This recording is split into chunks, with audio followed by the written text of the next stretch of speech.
Tatlong talata na lamang po. John 21, chapter 21, verse 15 hanggang 17. Basahin po natin ang sabay-sabay. John chapter 21, beginning verse 15 to 17. Sabay-sabay po natin basahin.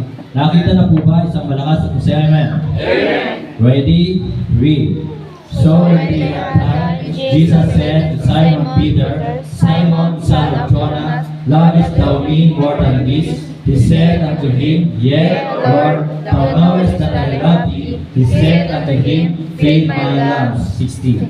He said to him again the second time, Simon, son of Jonah, lovest thou me? He said unto him, Yea, Lord, thou knowest that I love thee. He said unto him, Feed my sheep. Verse 17, last verse, ready, read. He said unto him the third time, Simon, son of Jonah, lovest thou me? Peter was grieved because he said unto him the third time, lovest thou me? And he said unto him, Lord, thou knowest all things, thou knowest that I love thee. Jesus said unto him, Feed my sheep. Tayo po lahat ay magpupulipit, tayo po manalangin. Mapagpala namin Diyos, Diyos Ama namin sa langit, kami po ay sama-samang lumalapit sa iyong pong mapagpiyayang trono. At kami po ay nagpupuri at nagpapasalamat sa iyong kadakilaan, kabutihan, at sa patuloy mo pong pag-iingat sa amin. Sa umagang ito, kami po ay nagpapakumbaba. Humihingi po kami ng kapatawaran sa aming mga kasalanan. Sa hindi po namin pagsunod sa iyong mga utos, patawad po. Sa isip man ito, sa salita o sa gawa, patawad. Banal Espiritu, patawad. Pakalinisin mo po ang aming pong puso't isipan, alisin mo po. Kung mayroon po kayo nakikita ang anumang karumihan sa aming pong puso't isipan, alisin mo po ito. At upang sa ganon ay matanggap po namin na may kagalakan na maayos ang pong banal na salita. Sapagkat mawawalan po na saysay ang aming pong pagpunta po rito sa inyong pong bahay-sambahan.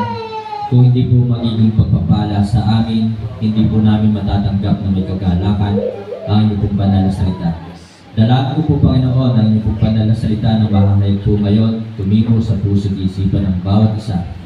At kami po ay umaasa at nananampalataya na mga nangyayaring kaguluhan sa ibang bansa, sa Israel, sa Iran, at sa iba pa po mga bansa.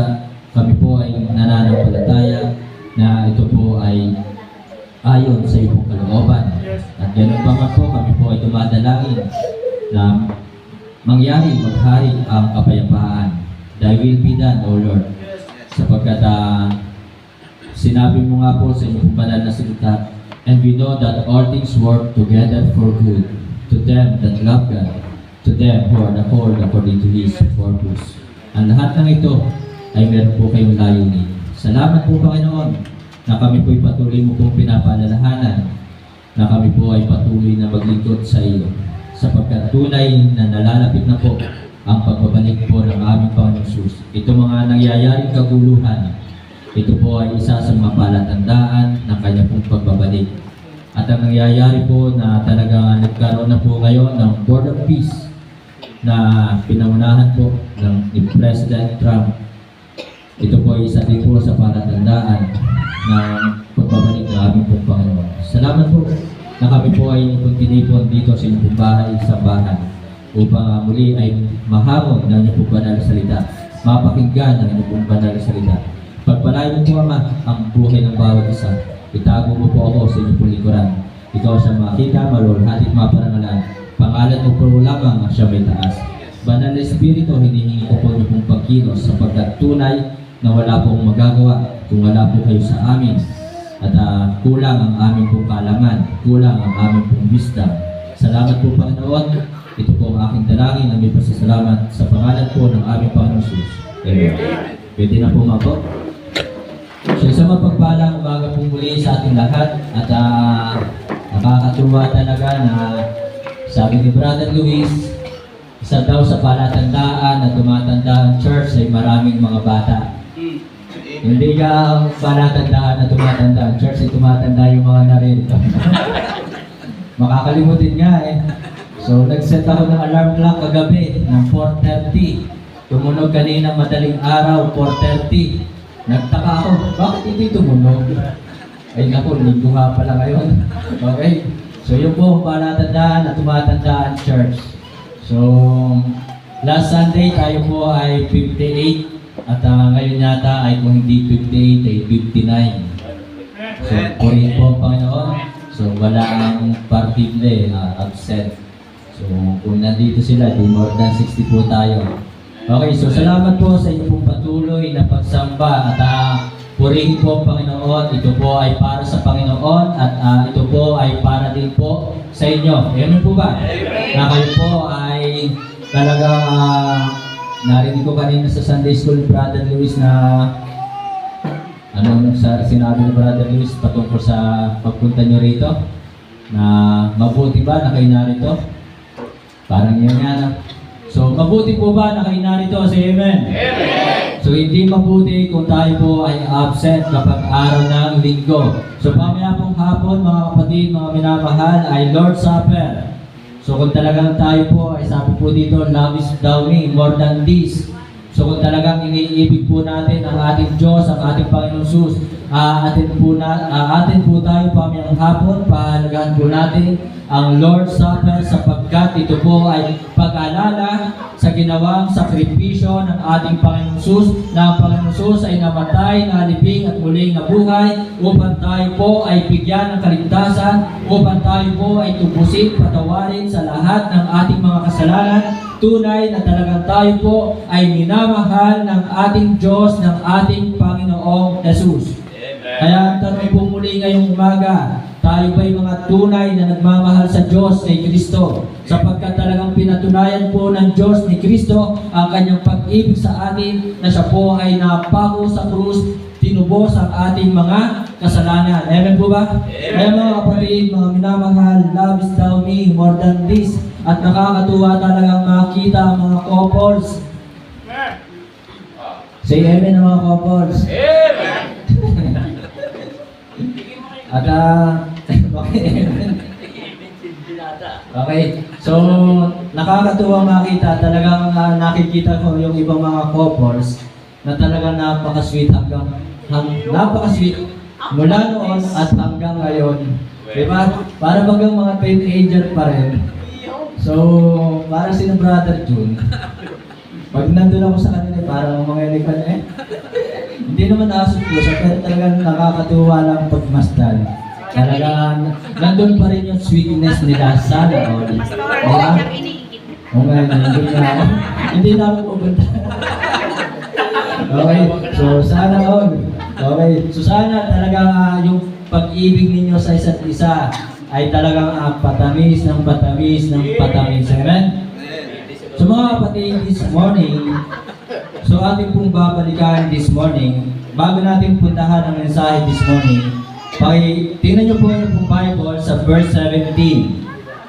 Verse 17, tingnan nyo po. He said unto him the third time, sabi po dito, Simon, son of Jonah, lovest thou me? Peter was grieved, because he said unto him the third time, lovest thou me? And he said unto him, Lord, thou knowest all things. So ito po ay isa sa mga doktrina, or ito po ay isa sa katuruan, na talagang dito po ay binabanggit ang pagka-Diyos ng ating Panginoong Jesus.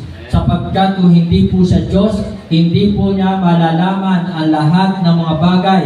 At talagang sinabi ni Peter, Panginoon, alam mo ang lahat ng mga bagay. So patunay na ito po, ang ating Panginoong Jesus ay tunay na Diyos. Diyos na nagkatawang tao, alam niya ang lahat ng mga bagay. Ito mga nangyayaring kaguluhan sa Israel, nangyayaring kaguluhan sa Iran, nangyayaring kaguluhan sa Russia, sa Ukraine, at sa iba pang mga bansa, ito po ay nalalaman ng ating Diyos, ng ating Panginoong Jesus. Amen? So, alam ng Diyos na kung tayo po ay talagang sumasamba kapag araw ng linggo, alam ng Panginoon Jesus ang nilalaman ng ating puso. Patunay po yan na talagang ang ating Panginoon Jesus ay hindi lamang po tao. Huwag nating pakikinggan, huwag nating paniniwalaan ang mga nagtuturo na si Kristo daw ay hindi tunay na Diyos. Amen? Kaya mga kapatid, makinig sa salita ng Diyos, magbasa ng Bible, mag-aral ng salita ng Diyos na sinasabi nga po dito na talagang thou knowest all things. So patunay po yan na si Kristo, ang Panginoon Jesus ay tunay na Diyos. Amen? So this morning mga kapatid, mga minamahal, tunay ba na talagang mahal natin ang Panginoon, si Kristo? Yan po yung tanong, lovest thou me more than this? So, simulan na po natin, mga kapatid, mga minamahal, if we really love the Lord our God, so kung talagang tunay nating mahal ang Diyos, si Kristo, we need to, sabi po ng verse 15, so when they had died, Jesus said to Simon Peter, Simon, son of Jonah, lovest thou me more than this? He said unto him, Yea, Lord, thou knowest that I love thee. He said unto him, feed my lambs, feed my lambs, feed my sheep, feed my sheep. So mga kapatid, we need to prove it. Kailangan patunayan natin sa Diyos, hindi sa sinumang tao. Sa Diyos natin patutunayan na talagang mahal natin ang Diyos, si Kristo. Prove it. Hindi sa salita lang. Amen? So 1 John chapter 3 verse 18, tingnan po natin ang ating pong Bible sa 1 John chapter 3 verse 18. Magbuklat po kayo ng Bible sapagkat maraming mga tao ngayon ang nagsasabing mahal nila ang Diyos, si Kristo, pero anong sabi dito? My little children, let us not love in word. Huwag tayong umibig sa salita lamang, neither in tongue, sa bibig lamang or sa dila lang, but in deed and in truth. Kundi dapat patunayan ang pag-ibig sa Diyos kay Kristo sa gawa at katotohanan. Sa gawa at sa katotohanan. Ganun po ang hinihingi sa atin ng Diyos ni Kristo. Prove it. Patunayan natin. Kaya mga kapatid, mga minamahal, kung talagang tayo po'y nagmamahal kay Kristo, pamayang hapon, aattend tayo. At aattend tayo ng Lord's Supper. Kung talagang mahal natin si Kristo, aattend tayo ng prayer meeting. Kung talagang mahal natin si Kristo, aattend tayo, sasama tayo sa family camp. Amen po ba? Sapagkat ito po ay activities ng church, ito po ay may kinalaman sa ating paglagong espiritual, ito po ay may kinalaman sa ating Diyos, sa ating Panginoon Jesus. At ang ating pong tema sa ating camp ay 7 last words. 7 last words. Baka hindi nyo alam yung 7 last words ng ating Panginoon Jesus. Ako din naman, hindi ko rin po alam dati. Okay? So, kaya mahalaga po na umattend po tayo sa family camp. At doon po ang ating pong kinuha mga speaker, talagang mga batikan na, mga senior na, talagang hindi po kumukuha ng, sabihin na natin, hindi ko naman minamaliit, pero syempre, para sa inyo pong ikalalago, para sa inyo po ito, para sa inyo ikatitibay, kung bakit ang kinukuha ko ay yung talagang matagal na sa ministry, marami ng karanasan. Amen? Kaya mga kapatid, ipag-pray na kayo ay makasama sa camp. Prove it. Patunayan natin. So mapapatunayan natin, mahal natin ang Diyos, si Kristo, kung tayo po i-attend pamaya para sa ating Lord's Supper, prayer meeting, at talagang kung tayo po ay mag-aakay ng kaluluwa, na tayo patuloy na maglilingkod sa Diyos. Amen? So prove it until discouragement has come. Tingnan nyo po. Huwag nating tularan ang ibang tao na talagang sinasabi nilang mahal nila ang Diyos pero patuloy sa pagbibisyo. Mahal nila ang Diyos pero ang pinipili ay paggawa ng kasalanan. So sabi po ng verse 17, tinan niyo po yung Bible, He said unto him the third time. Kaya talagang prove it. Kasi si Peter, 3 beses itinatwa, ipinagkaila ang ating Panginoong Jesus hanggang sa tumilaok ang manok. Ngayon, sabi po dito, Simon, son of Jonah, lovest thou me? Peter was grieved. So, nalungkot po, nalumbay si Pedro. So, na-discourage na siya. Kaya mga kapatid, mga minamahal, kahit meron tayong discouragement, prove it. Sumamba pa rin tayo. Maglingkod pa rin tayo. Makinig pa rin tayo ng salita ng Diyos. Mag-pray pa rin tayo. Magbigay pa rin tayo kahit tayo ay discouragement. Mayroon tayong discouragement. Amen po ba? So mga kapatid, mga minamahal, yun talaga ang pag-ibig. Tingnan nyo, sa mga mag-asawa, marami ang problema. Pero bakit sila'y nagsasama pa rin hanggang ngayon? Kasi pag-ibig ang susi. Diba? Pag-ibig ang nagbubuklod. Ilang taon na sila nagsasama, Kuya Abel? Ilang taon na kayo nagsasama? 45, hindi naman naglolokohan, ano? Talaga nagsasama ng tunay, di ba?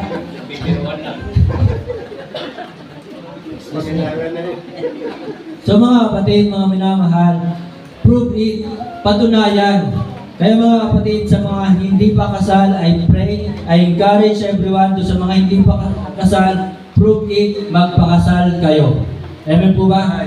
So yun po, na talagang patunayan natin ang ating pag-ibig sa Diyos kay Kristo kahit meron tayong discouragement sapagkat hindi lang ikaw, hindi lang ako, lahat tayo, meron tayong kanya-kanyang discouragement. Amen? Kaya huwag mong bubulihin yung katabi mo. Diba? Baka binubuli ninyo yung katabi ninyo, yung pala discouraged na. Yung pala may problemang pinagdadaanan. Huwag kayong mangbubuli. Amen? Kaya tuloy hindi na bumabalik yung iba, natitisog tuloy. Diba? So mga kapatid, patunayan natin kahit meron tayong discouragement. Tingnan niyo po si Job, di ba? Ano sabi ni Job? Talagang nandoon ang kanyang pananampalataya sa Diyos na talagang kahit marami siyang problema ang pinagdaanan sa Job chapter 1, tingnan po natin muli ang ating pong Bible.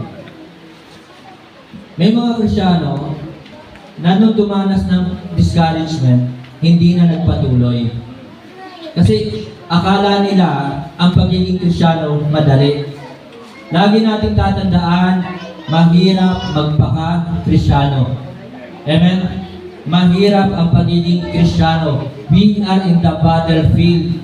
Hindi ito kapag ikaw ay Kristyano na gaganda na ang buhay mo. Hindi kapag ikaw ay Kristyano na magiging smooth na ang iyong buhay. So ang kagandahan nito dahil ikaw ay may Kristo sa iyong buhay, sa iyong puso, all things are possible. Amen? Yung mga imposible sa atin, ito po ay magiging posible. Kaya yun po ang ating advantage bilang tayo ay mga anak ng Diyos. Pero huwag natin sasabihin na tayo anak na ng Diyos, accepted na tayo sa mga pagsubok sa mundong ito. Accepted na tayo sa mga discouragement sa mundong ito. Amen? So tingnan po ninyo, si Job sa chapter 1, verse 20, 21.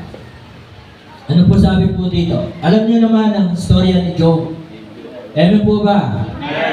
Sino hindi nakakaalam sa storya ni Job? So, doon sa mga magbasa ng Bible ha, sa mga hindi na nakakaalam. Okay, so sabi po dito, then Job arose and rent his mantle and shaved his head. So, inahita ng kanyang ulo, and then pinunit ang kanyang damit, and fell down the ground. Siya po ay nagpatira pa sa lupa, and worship, sumamba, and said, naked came I out of my mother's womb, and naked shall I return thither. The Lord gave, and the Lord hath taken away. Blessed be the name of the Lord. So, istorya ni Job, namatay ang kanyang mga alagang hayop. Sabi nga ng iba, yung mga kahayupan. Diba? Maraming hayop eh. So, namatay ang lahat ng mga alagang hayop. Namatay ang 10 anak. At sa chapter 2, nagkaroon pa siya ng pigsa mula ulo hanggang paa. Pero nananatiling nagtatapat si Job, nananatiling sumasamba si Job, nananatiling sumusunod si Job. Amen? Yun ang pag-ibig sa Diyos. Na kahit may discouragement, patuloy na naglilingkod, patuloy na sumusunod. Amen? So mga kapatid, mga minamahal, yung ating discouragement, hindi natin may kukumpara sa discouragement na pinagdaanan ni Job, sa discouragement na pinagdaanan ng ating Panginoon Jesus, sa discouragement na pinagdaanan ng mga alagad. Amen? So yung mga alagad, anong nangyari sa mga alagad? Ikinulong, nagutom, di ba? Nahiga sa isang sahig na walang banig, matigas yung sahig, walang kutsyon, basa-basa pa yung sahig na hinihigaan. Si John the Beloved, anong ginawa kay John the Beloved? Inilubog sa kumukulong mantika at hindi namatay. Pagkatapos ay itinapon sa island of Patmos. But still, dahil mahal niya ang Diyos, si Kristo, nanatili siya sa kalooban ng Panginoon. Amen? So mga kapatid, prove it. Patunayan natin. Lagi nating tatandaan ang Kristiyano, pagiging Kristiyano ay hindi madali. Amen? Kaya sana, kung kayo man ay dumaranas ng kahirapan, ng discouragement, manatili kayo dito kapag araw ng linggo. Manatiling nagpapasa, nag-aaral ng salita ng Diyos. Manatiling nagpipigay, nag-aakay ng kaluluwa. Prove it. Then pangalawa, John 21 verse 18 and 19.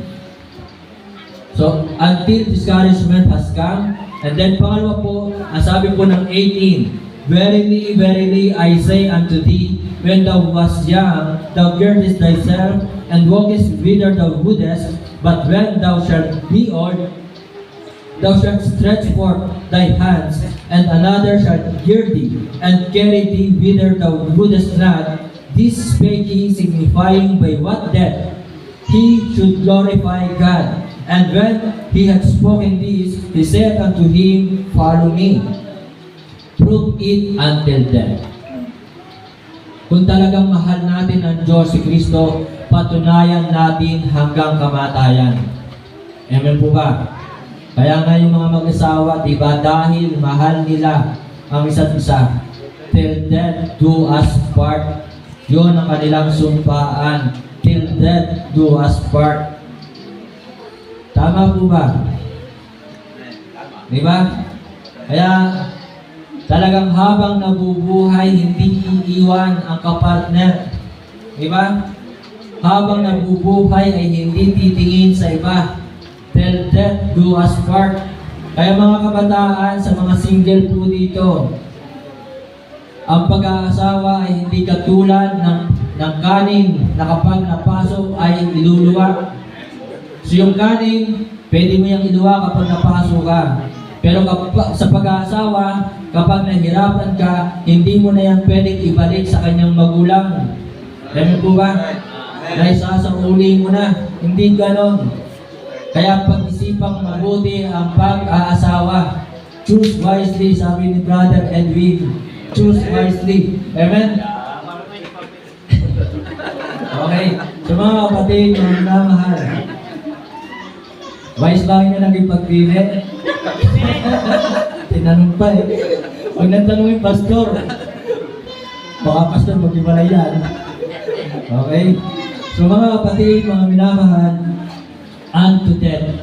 Patunayan natin ang ating pag-ibig sa Diyos kay Kristo hanggang kamatayan. Amen?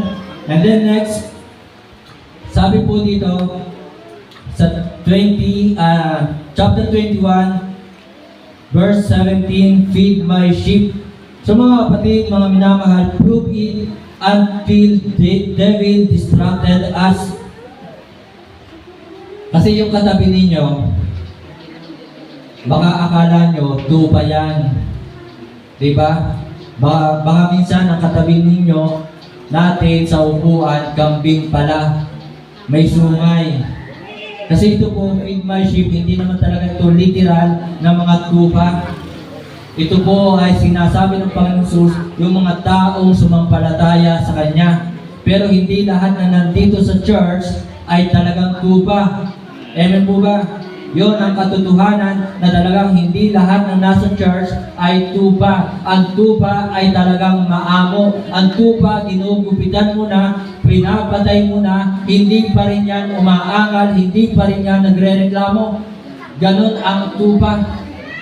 Ang tupa, saksakin mo na dito sa kanyang leeg. Hindi yan sumisigaw ng aray, hindi yan katulad ng baboy, hindi yan katulad ng kambing na talagang hindi ganon.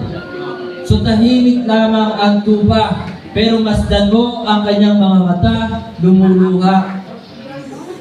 Di ba? Ganon po yung tupa. Lumuluha yan kapag yan ay nasaktan. Okay, so mamaya na yan. So mga kapatid, mga minamahal, until the devil distracted us. So minsan, gagamitin ng kaaway natin ang ating kapwa mananampalataya. Diba? Para talagang tayo ay i-distract. Or minsan, talagang mayroon tayong makakasama dito sa church na akala natin ay ligtas, pero hindi pala. Diba? Or sabihin na natin ligtas, pero ang tanong na bago ba ang pag-uugali? Diba? Kasi mayroong mga Kristiyano nagsasabing ligtas, nagsasabing mga anak ng Diyos, pero ang ugali ngayon ay ganun pa rin, pangit pa rin ang ugali.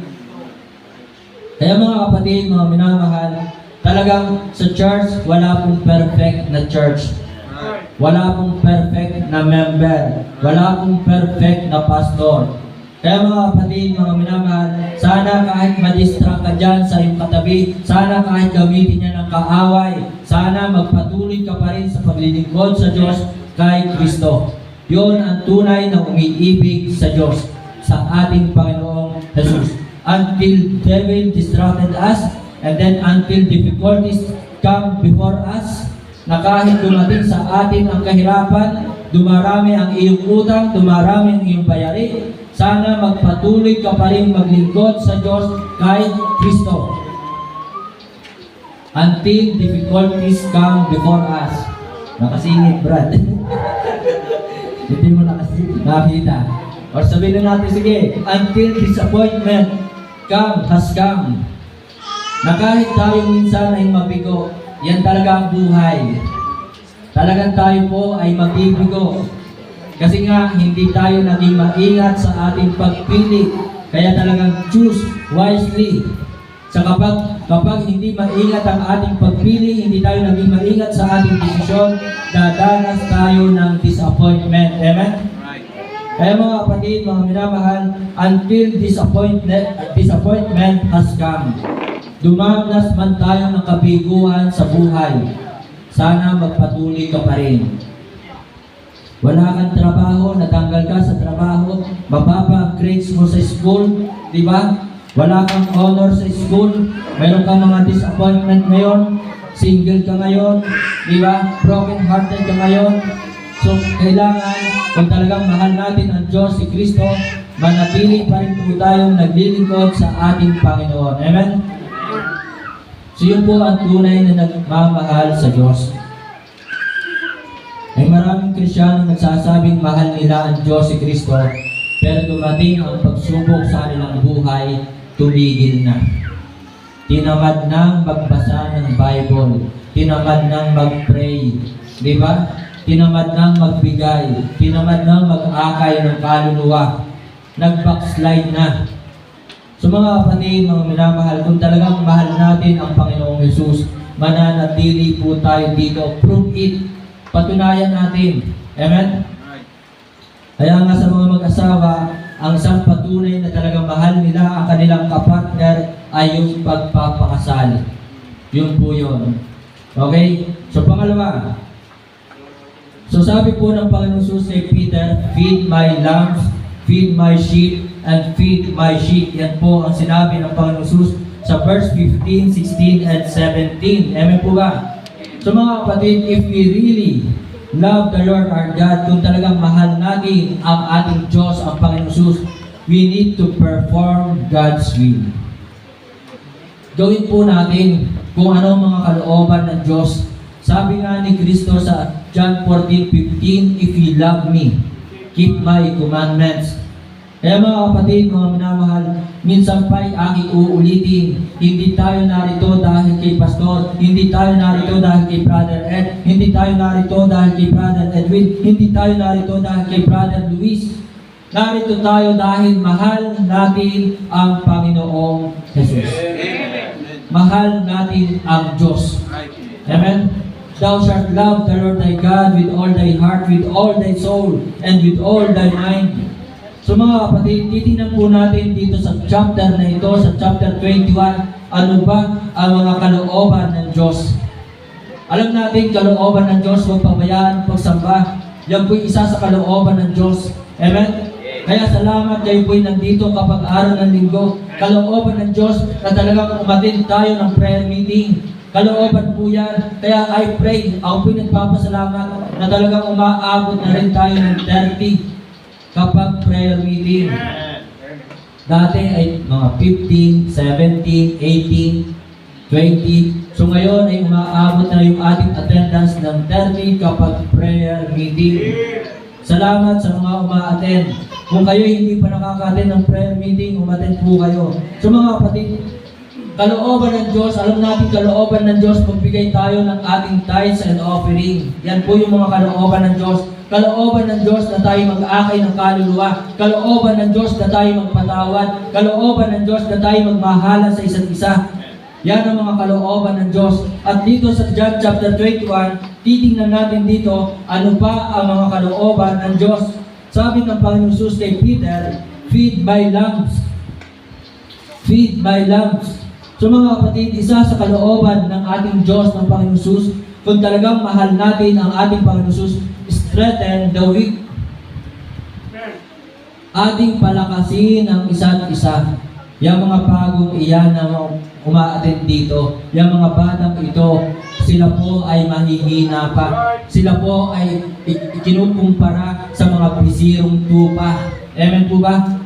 So, ang ating pong responsibilidad o ang ating pribilehiyo, sila po ay ating palakasin. Strengthen the weak. Yan po ang kalooban ng Panginoon na hindi tayo magiging katitisuran sa buhay ng bawat isa. Tayo po ay dapat nagpapalakasan sa isa't isa. Amen po ba? So kailangan natin ang bawat isa. Huwag natin sasabihin, bahala na kayo dyan.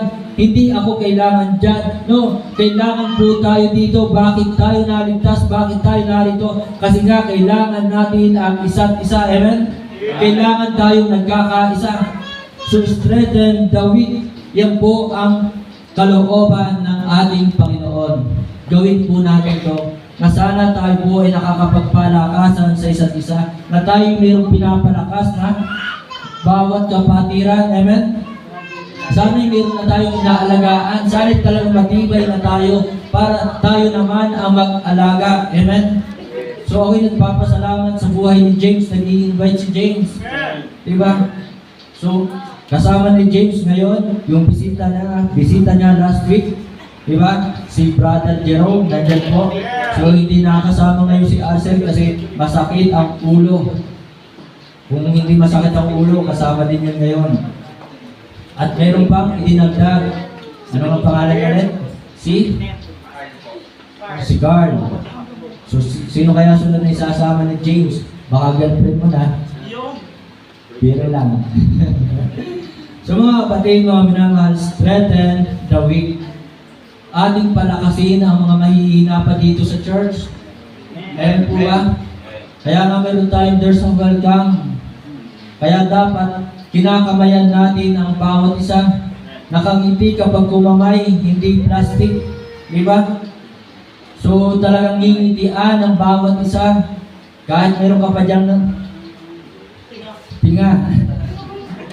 Kahit wala kang ngipin, ngingiti pa rin. Alam po ba?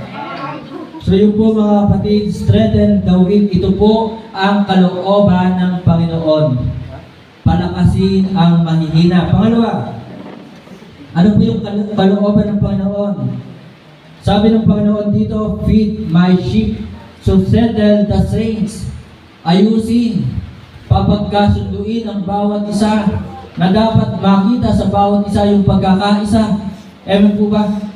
So yun po yung ating pong kalooban ng Panginoon na binibigay sa atin na dapat natin gawin. Kung mayroong magkagalit ay pagbatiin. Diba? Hindi yung susulsulan mo pa. Minsan kasi, alam ng galit, susulsulan pa, gagatungan pa. Dapat talagang naibsan. Kapag nagkwento sa iyo ang isang tao o ang isang kapatiran ng kanyang sama ng loob, dapat siya'y maibsan ng kanyang galit. Amen? Hindi yung susulsulan pa, ay tunay naman ganyan talaga yan. Oo, sige. Diba? So mga kapatid, mga minamahal, dapat inaayos ang bawat kapatiran, pinagkakasundo, pinagbubuklod ang magkakapatid sa Panginoon. Tayo po ay magkakapatid sa Panginoon. Ito ang kalooban ng Panginoon. Kung talagang mahal natin si Kristo, gagawin po natin ito. Amen? Pangatlo, nakalooban pa. Sabi po dito sa verse 7. Therefore, the disciples whom Jesus loved said unto Peter, It is the Lord. Now when Simon Peter heard that it was the Lord, he girt his fisher's coat unto him, for he was naked and did cast himself into the sea. So mga kapatid, mga minamahal, ang kalooban ba ng Panginoon dito, shape ourselves, ayusin, ganun pa rin, settle, fix.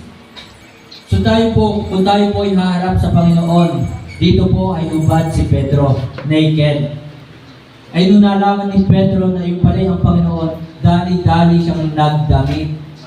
So tayo po, every Sunday, mga kapatid, mga minamahal, tayo ay humaharap kay Kristo sa Diyos. Ayusin natin ang ating pananamit, amen?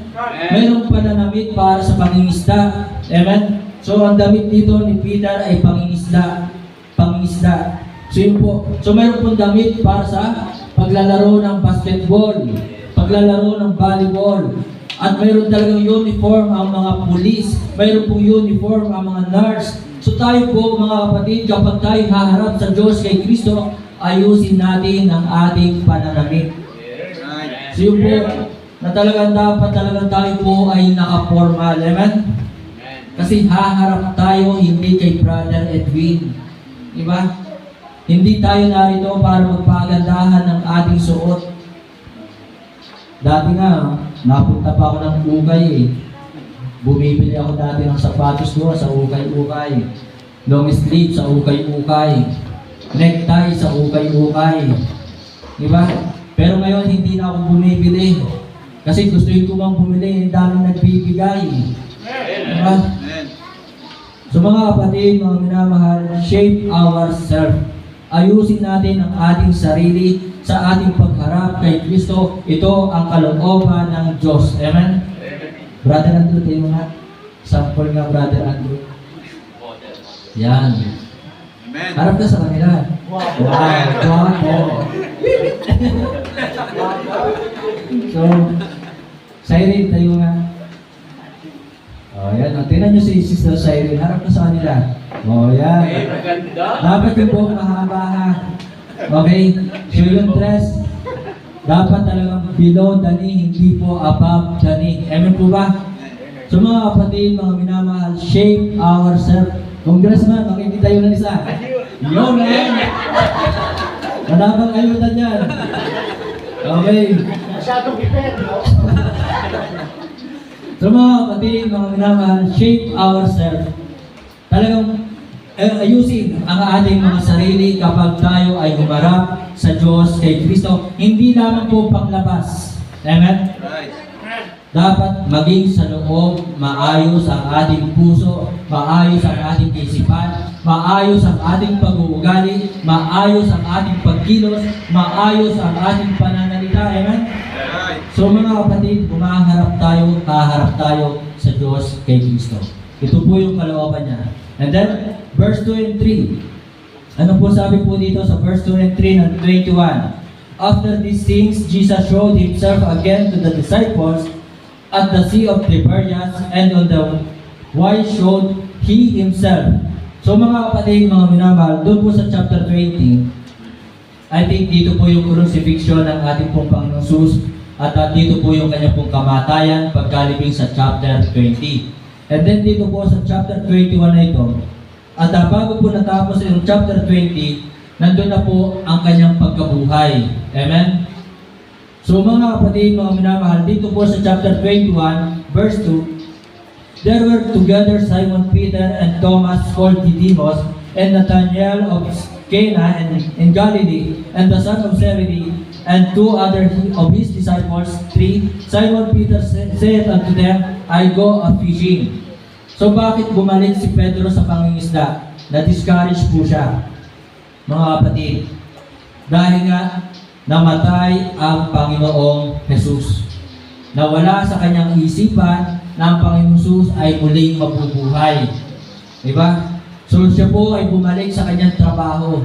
So mga kapatid, mga minamahal, kung talagang mahal natin ang Diyos si Kristo, gawin natin ang kanyang kalooban, at ang kalooban po ng Panginoong Jesus, stay in serving. Manatili tayo sa paglilingkod kay Kristo. Mahalaga ang trabaho. Mahalaga ang pag-aaral. Di ba? Tama po ba?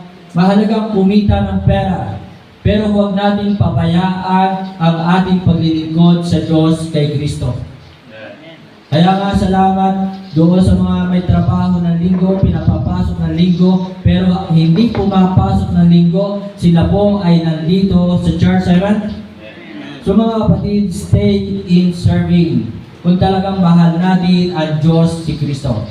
Last mga kapatid, verse 19 ng John 21 verse 19. Sabi po dito, this spake he signifying by what death he should glorify God. And when he had spoken this, he said unto him, follow me. So mga kapatid, mga minamahal, tingnan muna natin ang ating pong Bible sa Matthew chapter 4 verse 18 and 19. So sinabi ng Panginoon Jesus, follow me. And Jesus, walking by the Sea of Galilee, saw two brethren, Simon called Peter, and Andrew. O brother Andrew, dalawang Andrew dito. Isang matanggihan at isang kasa. Andrew, his brother.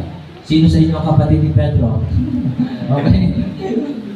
Casting a net into the sea, for they were fishers, and he said unto them, follow me, and I will make you fishers of men. So mga kapatid, hindi po ito talaga literal na fishers of men. Sinabi dyan, fishers of men. So ibig sabihin, talagang ang kukunin na ni Pedro ay mga tao, hindi na isda. So sinabi ng Panginoon Jesus sa John chapter 21, feed my sheep. So hindi po talagang tupa ang pakakainin ni Pedro. Amen? Kundi yung mga tao. Yung mga kaluluwang inakay patungo kay Kristo. So mga kapatid, mga minamahal, kung talagang mahal natin si Kristo, ang Panginoon Jesus, we need to produce passion for the lost. Kailangan magkaroon tayo ng awa, pag-ibig doon sa mga kaluluwang mapapahamak sa impyerno. Kaya mga kapatid, mga minamahal, if we love the Lord Jesus Christ, let us reach the lost. Mag-aakay tayo ng kaluluwa.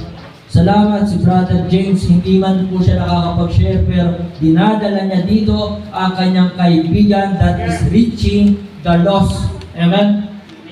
So mga kapatid, kung mahal natin ang ating mga kaibigan, mahal natin ang ating kaklase, mahal natin ang ating kapitbahay, mahal natin ang ating kamag-anak, atin silang akayin kay Kristo. Yun po ang nais ng Panginoon.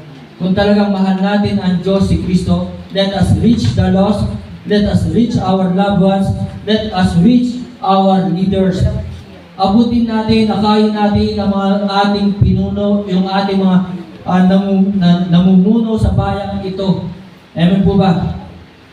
Kaya mga kapatid, mga minamahal, sa ganitong paraan po, mapapatunayan natin ang ating pag-ibig sa Diyos. Kaya sa mga inakay dito, sa mga inimbitahan dito, magpasalamat kayo sa mga nag-imbita sa inyo, sapagkat nais ng mga tao nag-imbita sa inyo na talagang kayo'y mapalapit sa Diyos kay Kristo. Bakit kayo pinupuntahan sa inyong mga tahanan? Bakit kayo tinuturuan ng salita ng Diyos? Ayaw namin kayo mapalayo sa Diyos. Amen? Right. Amen. Ang nais namin talagang kayo mapalapit sa Diyos kay Kristo. Ito po ang aming purpose, ito yung aming layunin. Na talagang ang mga tao ay mapalapit sa tunay, buhay at makapangyarihang Diyos. Amen.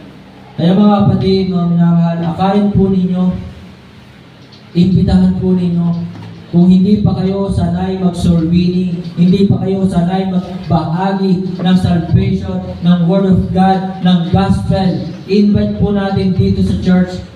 At meron po tayong mga tagapagturo po dito. Nandiyan si Brother Drew, si Brother Luis, si Brother Edwin. Pwede natin, si Brother Andrew.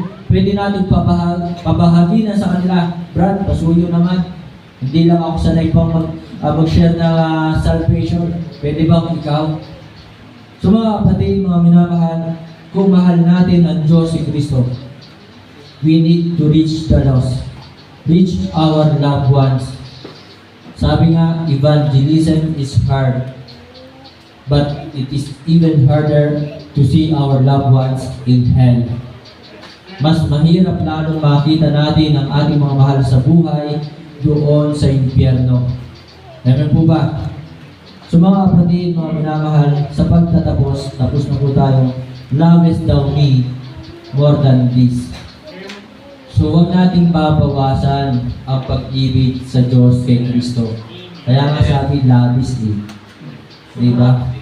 Sobra dapat. Hindi kulang. Hindi 99.9. Hindi 3/4. Lovest thou me more than this. So mga kapatid, sa pagtatapos, katulad ng inawit ng choir, kung mahal natin si Kristo, be the one to answer. Kung tinatawag ka magpastor, magpastor ka. Diba? Tinatawag ka mag-akay ng kaluluwa, mag-akay ka ng kaluluwa. Be the one to answer His call. Tinatawag ka na talagang suportahan ang gawain, suportahan ang gawain. Be the one to answer His call. Be the one to abide in the ministry. Manatili tayo sa ministry. Be the one to apply His commandments. Patuloy natin sundin ang kanyang mga utos. To God be the glory, tayo po tumayo. Tayo po umuko, pumigit, tayo po manalangin. Mapagpala namin Diyos, Diyos Ama namin salamat. Salamat po sa umagang ito. Sa inyo pong paalala, sa inyo pong pananasalita. Dalangin ko po, Panginoon, na kung ang bawat isa ay nagsasabi na sila po ay umiibig sa iyo, kilusin mo po sila na sila po ay umattend ng maghapon. Pahalagahan po ang Lord's Supper po pamaya. At kung talagang ang bawat isa nagsasabing umiibig sa iyo, nagmamahal sa iyo, I pray na sila din po ay makasama namin sa prayer meeting. At dalangin ko po na kung talagang ang bawat isa ay nagsasabing umiibig sa iyo, nagmamahal sa iyo, ay dalangin ko po na talaga sila po ay patuloy na magtapat sa iyo, mag-agay ng kaluluwa, magbigay ng kanilang tithes and offering, at sila po ay patuloy na maghari sa kanilang puso ang pag-ibig, hindi galit, hindi inggit, hindi ang anumang mga bagay na masama, kundi talagang pag-ibig mo ang siya mag-ari sa aming po mga puso at aming isipan. Salamat po, Panginoon, sa mensahe. Salamat sa inyong pong banal na salita. Salamat po, Banal na Espiritu, sa inyong pong pagkilos sa amin. At muli, dalangin po namin kapayapaan sa buong mundo. Ito po aming dalangin sa pangalan po ng aming Panginoon Jesus. Amen.